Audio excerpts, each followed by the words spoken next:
This is J-Bone from the Nerve Herders Podcast, the Nerve Herders Podcast, where we talk about everything movie, comic book, and video game related, and everything in between. I got a top 5 reasons why The Last Guardian, I know, The Last Guardian has been in development fucking hell since 2009, 2007.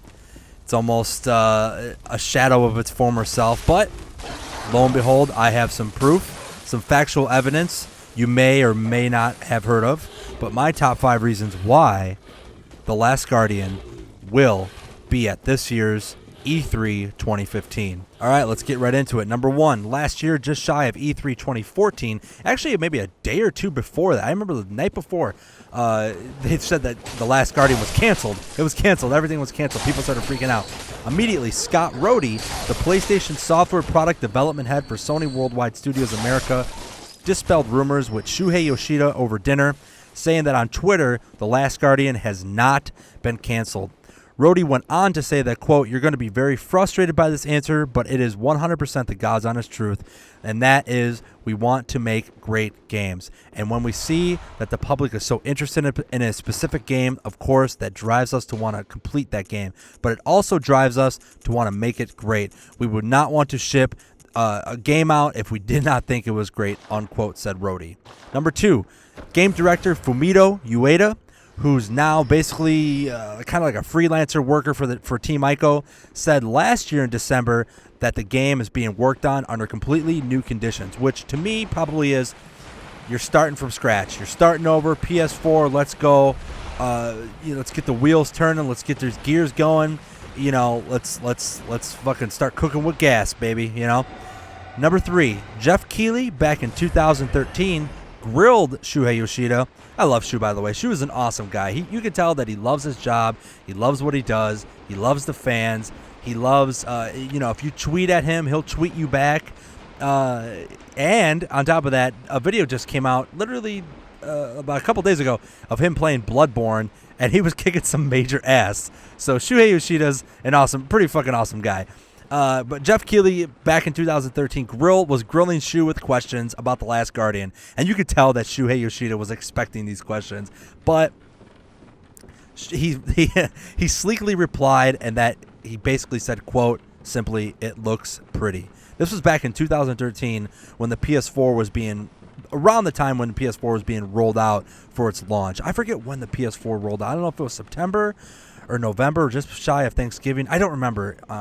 But anyways, number 4, way back in 2012, Wired asked Yoshida if Sony Santa Monica's involvement was true. If you don't know, Sony Santa Monica is the developers for the God of War franchise, the flagship for Sony, for PlayStation. Awesome series if you haven't played it, by the way. And Shuhei replied that it is not only Sony Santa Monica, but, quote, "We have great tech people at Worldwide Studios. We have a central tech group in the U.S. and the U.K., so we are giving them whatever they need for the help. Technically, we have the best engineers in the U.S. and Europe, so these teams are helping them, giving advice," end quote. Good. Number 5, finally. Number 5, last but not least, big one. And as of yesterday, The Guardian, the reputable news outlet, made their E3 2015 predictions by saying, yes, we know